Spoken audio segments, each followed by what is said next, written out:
De quoi je me mêle sur rmc.fr et 01net TV. François Sorel. Bonjour à tous, nous sommes le 16 novembre 2018 et c'est parti pour De quoi je me mêle, toute l'actualité high-tech. Vous le savez, votre rendez-vous du week-end à la fois sur rmc.fr, la version audio et la version vidéo sur 01nettv.com et sur YouTube. Merci d'être là. Tout à l'heure, on fera un point sur le Wi-Fi. Le Wi-Fi qui s'apprête à vivre une grosse révolution. Ça sera présenté au CES de Las Vegas. On va passer au Wi-Fi 6. Mais auparavant, on est en plein dans le Wi-Fi Mesh qui vous permet de booster en fait la couverture Wi-Fi de votre maison. C'est vrai qu'on est souvent victime d'un Wi-Fi qui passe pas bien dans la chambre ou de l'autre côté de l'appartement. Eh bien, il existe aujourd'hui des solutions pour booster tout ça. Et avec Victor Jakimovic, on vous fera une sélection des solutions les plus efficaces sur ce sujet. N'hésitez pas bien sûr à réagir au contenu de ce De quoi je me mêle sur la page Facebook qui vous attend. Vous pouvez la rejoindre ou alors avec le hashtag DQJMM sur Twitter. Merci d'être là. Bienvenue. De quoi je me mêle sur rmc.fr et 01net TV. Le club de la presse IT, bien sûr, pour débuter. Eric Le Bourlou est là, fidèle au poste, comme chaque vendredi. Salut Eric. Hello. Le rédacteur en chef de 01net.com. Et puis, nous avons le plaisir d'accueillir Emmanuel Paquette cette semaine. Salut Emmanuel. Bonjour François. Journaliste à l'Express, spécialisé dans l'économie numérique, on va dire, et les médias aussi. Un peu. Emmanuel. Et on va réagir sur 3 gros sujets d'actu. L'arrivée du Google Pixel et de la magie de ces photos de nuit, c'est un truc assez impressionnant. Franchement, Carrément. Google est peut-être en train de révolutionner la photo sur smartphone. On va en parler. Apple aussi qui, visiblement, aurait du plomb dans l'aile concernant la vente de certains modèles.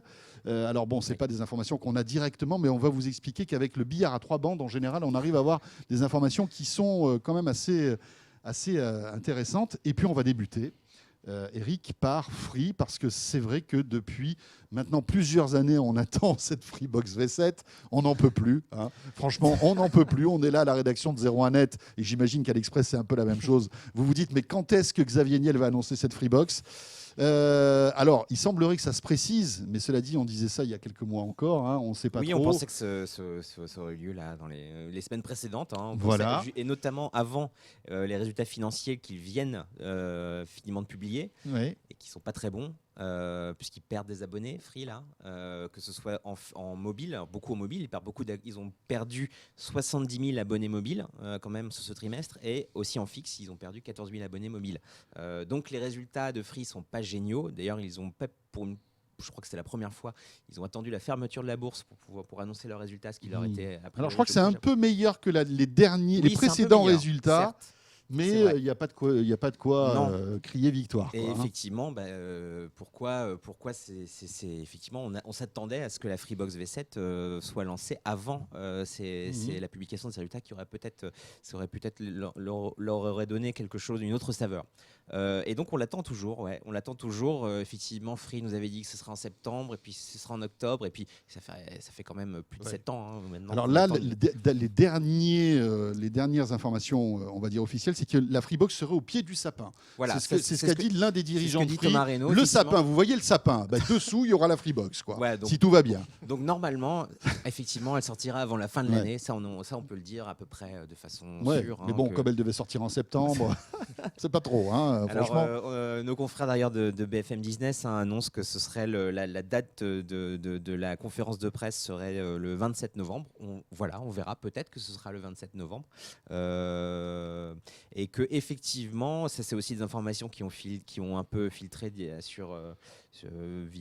divers sites. Que ce retard serait dû notamment à un problème de télécommande. La télécommande de la Freebox V7 serait un peu particulière. Pourquoi pas un peu évoluer. On ne sait pas trop pourquoi, comment, est-ce qu'elle aurait quelque chose de spécifique, peut-être l'intégration d'un assistant vocal, je ne sais pas. Mais et ce serait dû à un bug de cette télécommande. Donc voilà, c'est en tout cas une des théories. Peut-être que c'est voilà. D'accord. Bon. On n'a pas vraiment d'informations là-dessus, mais on l'attend effectivement pour au moins la fin de l'année, ça on est sûr. Emmanuel, alors, quelle est l'analyse de la rédaction de l'Express et ton analyse concernant cette Freebox qui ne vient pas ? C'est beaucoup dire. Non, en réalité, ce qu'on voit, c'est déjà, d'une part, ils ont été beaucoup plus rapides que d'habitude à donner les résultats du 3e trimestre. D'habitude, Free est plutôt dans les derniers à donner ses résultats. Là, ils ont été très rapides. L'idée, je pense que c'est de faire passer assez vite la mauvaise pilule des résultats du 3e trimestre. Comme le disait Eric, toujours des pertes d'abonnés sur le fixe et sur le mobile, alors moindre qu'au premier trimestre et au deuxième trimestre. Donc il y a un ralentissement de la perte d'abonnés. Et je pense que l'idée, c'est on présente ça avant un rebond, et le rebond devrait venir avec la Freebox V7. Après, c'est vrai que les retards successifs commencent à poser question. D'une part, parce que la période de Noël, c'est une période extrêmement importante dans les télécoms, que ce soit dans le fixe ou dans le mobile d'ailleurs. Hein. C'est vrai, C'est même là dans où le fixe, on achète des box pour Noël. C'est bizarre quand même. Je me dis que c'est pas forcément un cadeau. C'est un truc. Alors, ce qu'on dit traditionnellement, c'est que dans le fixe, c'est plutôt août, parce que août, juillet, août, Oui, c'est là où on déménage, c'est la rentrée, voilà, on se rééquipe. On est plein de bonnes résolutions. Exactement. Donc c'est et que dans le mobile, c'est plutôt fin d'année parce qu'on s'offre un beau smartphone. C'est ça, c'est ça. Mais il se trouve qu'il y a aussi une saisonnalité dans le fixe sur la fin de l'année. Donc c'est vrai que c'est impératif que Free soit là pour donner des bons signaux sur le marché français sur le 4e trimestre, qui est important. Mais là déjà, on n'est plus sur le 4e trimestre, on est à la moitié du 4e trimestre. Donc la pression financière est plus importante sur Free. Il faut qu'ils accélèrent le déploiement. Après, on sait qu'ils ont déjà eu beaucoup de problèmes par le passé. Souvenez-vous de la télécommande de la Freebox V5, puisque V6, pardon. Oui, la V6, vous savez, du pointeur. Quand on a commencé à l'utiliser, le pointeur sur la télé, catastrophe. ça pointait n'importe où. Oui. Donc je ne sais pas s'il y a un problème historique de Free avec ces télécommandes, mais en tout cas, il y avait déjà un petit souci. Et puis on entend d'autres choses qui sont plus dans le domaine du réseau. C'est qu'il y aurait des problèmes aussi entre la V7 et notamment les problèmes de fibre optique dans certaines zones de Free. Et comme la nouvelle box qui arrive est surtout faite pour la fibre optique, en tout cas dans sa version très haut de gamme, il faut derrière un réseau qui tienne la charge. Et donc il pourrait y avoir un double problème, un peu sur la box, mais aussi dans le réseau. Mais tout ça, ce sont des rumeurs. On n'a pas de certitude là-dessus, puisque Free est extrêmement vigilant sur le fait qu'il n'y ait aucune fuite. Toujours cette rumeur concernant De Vialet, peut-être en accord avec un fournisseur d'accès musical aussi. Oui, franchement, ça semble être quand même le cas sur la version haut de gamme de ce qu'on entend. Donc voilà, peut-être barre de son De Vialet. On parle aussi d'un accord avec Spotify, peut-être. Bon, on verra bien. On verra bien, effectivement. On attend donc peut-être le 27 novembre, mais en tout cas pour en savoir plus. Et surtout de faire remonter le revenu moyen par abonné, parce que là, il est quasiment au plus bas historique. On est à 31,9 euros. D'habitude, on est plutôt à 34, 35. Et rappelons que le fixe, c'est la vache à lait de Free. Exactement. C'est là où ils viennent la guerre dans le mobile. Voilà, c'est ça. C'est ce qu'on appelle l'ARPU. C'est ça, exactement. Bon, ça, c'est la première news. Écoutez, dès qu'on en saura plus, peut-être que dans 10 jours, on sera tous fous en vous présentant la nouvelle Freebox, mais pour l'instant... plus on l'attend, plus ça va être compliqué pour eux de créer l'effet wow. Donc on espère effectivement qu'ils arrivent à... Une chose est sûre, c'est que cette attente et ce malaise est quand même très, très étonnant de la part d'un opérateur télécom. Comment peut-on décaler pendant des mois, des années une box comme ça? C'est assez bizarre. Enfin bref. On enchaîne avec Apple, avec deux informations. L'Apple, anecdotique, on va en parler dans un instant, c'est l'inauguration d'un magnifique Apple Store sur les Champs-Élysées. Mais ce qu'il y a peut-être de plus intéressant, c'est le fait de voir qu'on a quelques indicateurs qui montreraient que les nouveaux iPhones ne marchent pas aussi bien que ce qu'Apple aurait pu imaginer. Oui, parce qu'il y a plusieurs on va dire, prestataires pour Apple, plusieurs des gens qui fournissent les technologies d'Apple et qui fabriquent les iPhones, qui en fait font simplement des baisses de prévision sur leur chiffre d'affaires. En gros, ils disent attention, en fait, on a un de nos gros clients, qui finalement on va pas lui vendre tant que ça de matériel, donc on prévient effectivement les actionnaires que les résultats vont pas forcément être aussi géniaux que ça. Et effectivement, qui sont ces gens? C'est notamment une entreprise qui s'appelle AMS, qui est autrichienne et qui fournit à Apple des solutions pour le Face ID.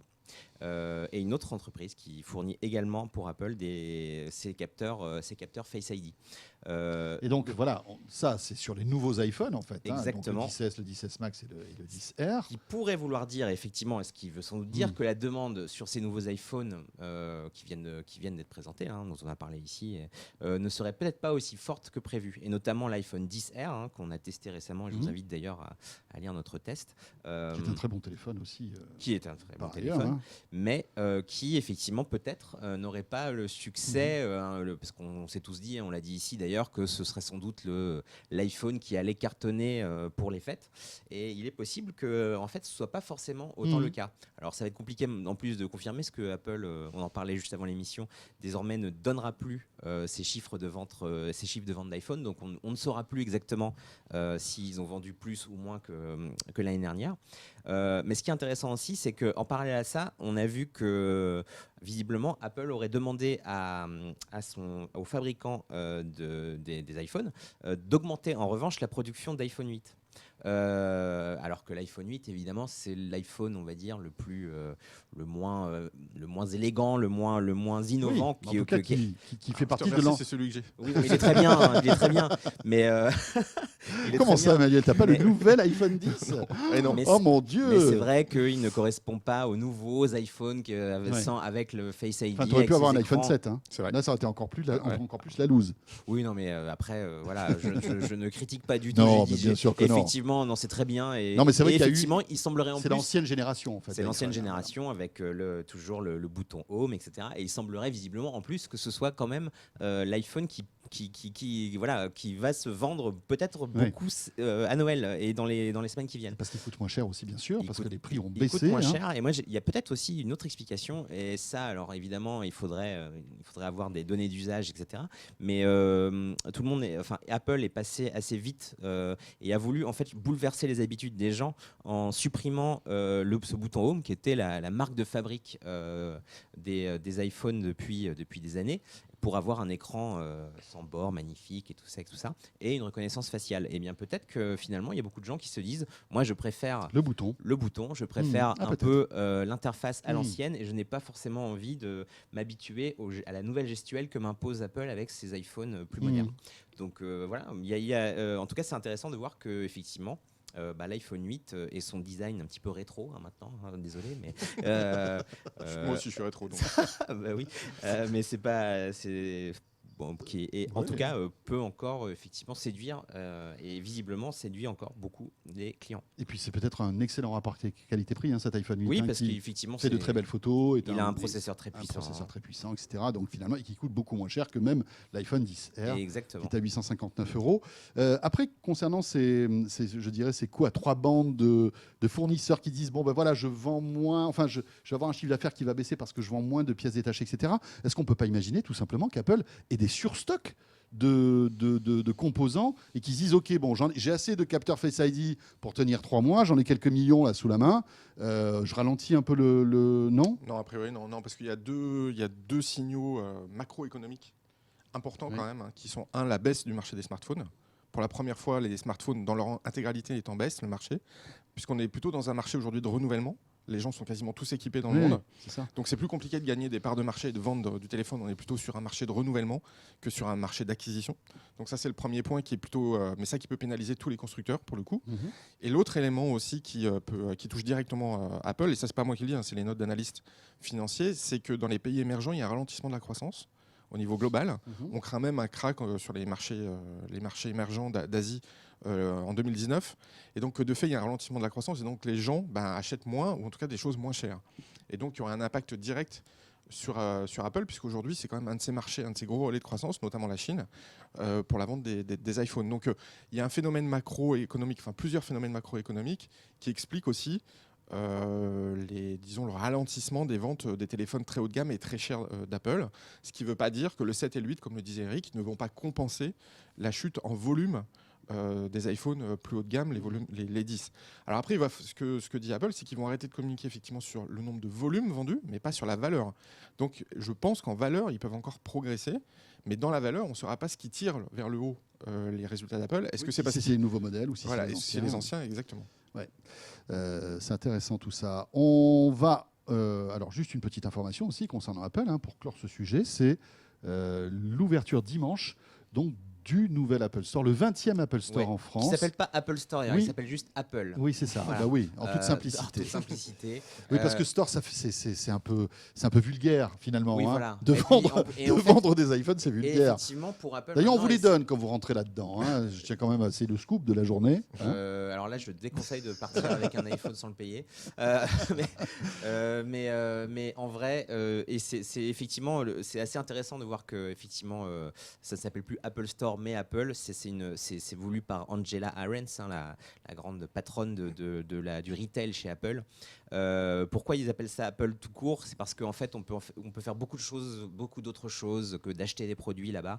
Il y a maintenant les sessions Today at Apple qui ont été lancées il y a déjà quelques temps, qui permettent de vous initier au code, à certaines technologies maison, etc. Oui, se former à certains logiciels, etc. Et voilà, et au passage prendre sa picouse et de dire c'est tellement génial. génial. C'est tellement génial. Et effectivement, au final, c'est c'est gagnant puisque. En revanche, là, si vous êtes avec nous en vidéo, on voit, juste parenthèse, c'est un bâtiment magnifique. Hein. Ah oui, c'est incroyable. L'architecture est sublimissime. Rendez compte, il y a des arbres à l'intérieur en fait, d'une immense cour fermée. Avec un plafond de verre, c'est dingue. Ouais, avec un escalier aussi, je sais pas si on le verra là, mais qui est absolument grandiose. Donc effectivement, ils ont voilà sur les Champs-Élysées. Hein, donc voilà, ils sont allés un petit peu, ils ont fait ça bien, on va dire. C'est vrai que c'est un endroit assez beau et tout à fait dans la logique maison, à la fois de respecter effectivement le bâtiment qu'ils ont choisi et puis de lui apporter la touche modernité de classe qu'ils ont l'habitude d'avoir. Alors c'est carrément un immeuble entier. Les 3/4 sont ouverts au public et puis il y aurait une partie qui serait réservée à des bureaux pour que certaines personnes de chez Apple puissent y travailler. Mais c'est vrai que c'est superbe. Enfin voilà. Ouais. Ça ouvre dimanche. Et ça ouvre dimanche. À midi. Il risque d'avoir effectivement beaucoup de monde pour l'ouverture de ce magasin. Ouais. Mais pas pour acheter des iPhone 10. Visiblement non. Bon, On se baladait déjà, mais c'est vrai que juste pour voir le bâtiment, effectivement, ça vaut le coup Ouais, ça peut-être vaut le d'aller coup, voir, même mais si bien vous ne sûr, comptez pas bien du sûr. tout d'acheter un iPhone. Et puis ou voilà, un non, mais Mac. même en termes de SAV, on sait que le SAV d'Apple est plutôt excellent. Quand on a un problème avec son téléphone ou avec son Mac, on va là-bas et puis vous avez des. Alors ça s'appelle plus des Genius Bar, je sais plus, c'est un autre nom maintenant. Le bar est parti, comme le store en fait. Ouais. Et vous avez des spécialistes, des techniciens, je ne sais plus comment ils appellent ça, des Apple spécialistes qui sont là pour réparer tous vos e-devices. On change d'univers avec Google et son Pixel, donc un téléphone qu'on a reçu aussi à la rédaction de 01net et qu'on teste depuis quelques jours aussi. Deux modèles, le Pixel 3 et le Pixel 3 XL, qui est un grand modèle, qui ont le même appareil photo. Et alors on va s'intéresser sur cette fonction d'appareil photo.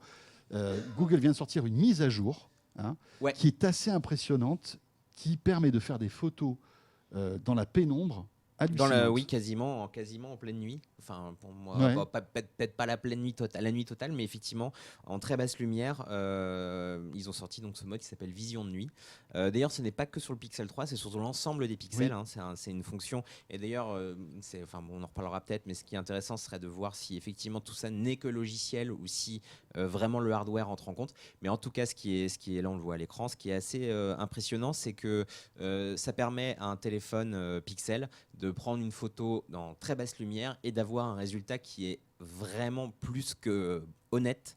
Grâce à quoi? Pas grâce simplement à des algorithmes de Google qui, on l'avait déjà dit pour le Pixel, qui en photo est l'un de nos chouchous clairement de cette année. Permettent de faire quelque chose qu'on n'a jamais vu sur un smartphone en fait, tout simplement, d'obtenir une photo carrément honnête, voire même très bien. Pour pouvoir la partager sur les réseaux sociaux, etc. C'est pas de la qualité. Un photographe professionnel vous dira que c'est trop bruité, qu'il y a des problèmes. Mais n'empêche que pour la plupart des gens, ce sera amplement suffisant et qui permet effectivement d'avoir des photos très cool, y compris de nuit. Et d'ailleurs, c'est presque magique. On se dit, mais comment on y arrive? Est-ce qu'on sait comment ils arrivent à faire ça? C'est par effectivement de l'algorithmie. On sait que leur algorithme, évidemment, ils les gardent pour eux et on ne les connaît pas exactement. Mais il y a aussi un nombre de prises de vue différentes qui fait que... Et d'ailleurs, si vous étiez avec nous en vidéo, on l'a vu, quand quelqu'un photographiait Pierre, on appuie sur le bouton. Pendant 3 secondes, en fait, l'appareil prend, je crois, une quinzaine de photos. Il prend plusieurs clichés à diverses expositions. Et après, il mixe le tout. En fait, c'est comme un méga HDR, en quelque sorte. Et visiblement, il y aura aussi un petit peu d'intelligence artificielle pour rebooster la lumière et pour avoir quelque chose qui tient la route. Et c'est vraiment bluffant. Je ne sais pas si, Emmanuel, tu as vu cette fonctionnalité. Alors, en fait, j'ai vu Bien dans le micro. Pardon, j'ai vu les démonstrations. Alors, je vais dire quelque chose un peu de réac, pour le coup. Mais la question, c'est est-ce que c'est encore une photo? Parce que pour le coup, c'est une excellente question. Parce que pour le coup, c'est tellement retravaillé par des algorithmes. Est-ce que ça travestit pas les réalités d'une certaine manière, même et on est en plein air du fake news, donc fake news dans l'information. Et là, on arrive dans l'image et c'est quasiment comme si l'image avait été photoshopée d'une certaine manière, donc modifiée. Et donc on s'éloigne de la réalité quand même d'une certaine façon. Donc ça pose vraiment la question sur. Tu as raison. C'est quoi la photo de demain, quoi. Mais après, c'est vrai que ça effectivement, mais pour la plupart des gens qui prennent une photo en selfie, alors qu'il n'y a pas beaucoup de lumière, qui n'ont pas envie de s'emmerder avec le contre-jour, etc. c'est aussi révolutionnaire dans ce sens-là, c'est-à-dire que tu te retrouves avec une photo qui est correcte, échangeable sur les réseaux sociaux, etc. Bien sûr. Et qui va embellir en fait une situation. Mais après, c'est vrai qu'on peut se poser la question de savoir si parce qu'en c'est la réalité. Tout ça ça arrive après, tu sais, le débat sur Apple sur les photos où vous étiez plus beau que dans la réalité. Tu te souviens, Apple avait dit non, et puis après oui, et puis après en disant effectivement les algorithmes modifient un peu. Donc on arrive sur des domaines où entre la réalité et la photo qui n'est plus exactement un reflet de la réalité, on arrive dans une zone un peu grise. Et moi, ça m'embête un peu parce que ça peut vite glisser sur des choses, disons, de manipulation éventuellement, ou de trafiquer la réalité, parce que là, c'est des photos au grand public pour soi. Mais demain, si à un moment donné, on les reprend dans la presse écrite, ou même audio et audiovisuel, ça peut poser des questions sur des clichés qui peuvent être trafiqués. Il y a un truc rigolo, c'est que c'est pas réac de dire ça, tu as bien raison. Non, mais tu as tout à fait raison. Et d'ailleurs, ça me fait penser à un truc, c'est qu'il y a un moment, il y a une démo, je ne sais plus sur quel site, où on voit 2 photos qui ont été prises avec donc un iPhone où on voyait pratiquement rien, et avec un Google Pixel où on voyait vraiment très bien ce qui se passait, mais on croyait que la photo était prise en plein jour. Oui. Et là, c'est peut-être une info. Finalement, ça. Ah oui. Hein, ouais. Prendre une photo de nuit et prendre une autre photo, la même, mais qui apparaît en plein jour, c'est justement une déformation de l'info. Exactement. Voilà. Donc, bon. Mais c'est vrai qu'après, pour des selfies, c'est quand même assez pratique. Et je crois qu'on a déjà évoqué ici, c'est au-delà aussi du problème que ça peut poser en matière de manipulation d'images. Il y a aussi l'uniformisation. Et moi, c'est ça que je crois qu'on l'avait déjà évoqué ici. Mais tous ces algorithmes qui effectivement traficotent nos photos en fait, sans qu'on ne fasse rien, nous on veut une belle photo, font qu'au final, peut-être nos photos finiront toutes par se ressembler. Et que effectivement, quand on veut une belle photo de plage, on aura une magnifique photo de plage, mais qui sera la même photo de plage, avec le même coucher de soleil, le même coucher de soleil que des millions d'autres personnes qui seront passées par le même algorithme. Et c'est aussi un problème. Mais c'est génial comme vie. C'est super. C'est super. On aura tous la même plage, tous la même gueule. Attends, c'est génial. Ça sera tous beau. Je ne sais pas si vous avez connu ce projet. C'était un artiste qui avait fait ça. C'était assez génial. Il avait créé un appareil photo en fait qui ne prenait pas de photos. C'est-à-dire qu'il localisait simplement l'utilisateur, et quand vous preniez une photo, il allait chercher sur Instagram les photos qui avaient déjà été prises de cet endroit. Et donc voilà. Donc ça résout le problème. Donc vous avez pas besoin de prendre une photo puisque des millions de gens ont déjà. Et là, qu'il y ait de la lumière ou pas, on s'en fout finalement. Dans ce cas précis, Google Pixel, ça sert à rien finalement. Non, mais en tout cas, c'est à tester parce que franchement, technologiquement, après, sans entrer dans tout l'aspect philosophique, etc.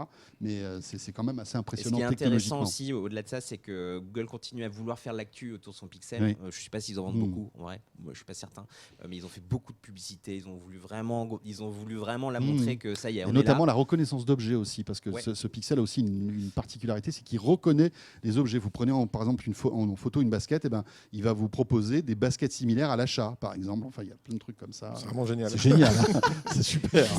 Je savais que ça allait te plaire, Emmanuel. C'est complètement flippant. Mais bien sûr. Mais effectivement, en tout cas, il faut s'attendre à ce que Google continue à faire l'actu comme ça sur son téléphone, puisque c'est pas le matériel qui compte vraiment pour Google. Pour le coup, c'est plutôt les services qui vont autour, qui vont avec. Et du coup, là, je pense qu'on va continuer comme ça, à avoir des nouvelles fonctions que Google va pouvoir, sur lesquelles Google va pouvoir communiquer au fil des mois. Voilà. Et puis pour préciser, c'est vrai que donc ce système de reconnaissance en fait de scènes ou d'objets, c'est pas que pour acheter. Il faut être honnête quand même, parce que Google, par exemple, présentait on pouvait faire une photo d'une plante grasse, par exemple, et ça affichait le nom de la plante. Voilà. Donc là, c'était pas pour acheter, c'était simplement pour se cultiver en quelque sorte. Mais c'est beaucoup pour acheter quand même. Oui, c'est pour acheter. C'est Google, attendez, ça va, c'est pas Wikipédia, hein, attendez, quand même. Bon, merci à tous les deux, merci à Eric Le Bourlou, rédacteur en chef de zeronet.com, et puis merci toujours à Emmanuel Paquette. C'est toujours un plaisir de t'avoir avec nous en studio, Emmanuel, journaliste à Express. Vous restez avec nous, la suite de ce De quoi je mail, un spécial Wi-Fi, et on va découvrir ce qu'est le Wi-Fi Mesh qui vous permet d'améliorer la couverture de votre Wi-Fi à la maison. Et on en parle avec Victor dans un instant. À tout de suite. De quoi je me mêle sur rmc.fr et 01net TV.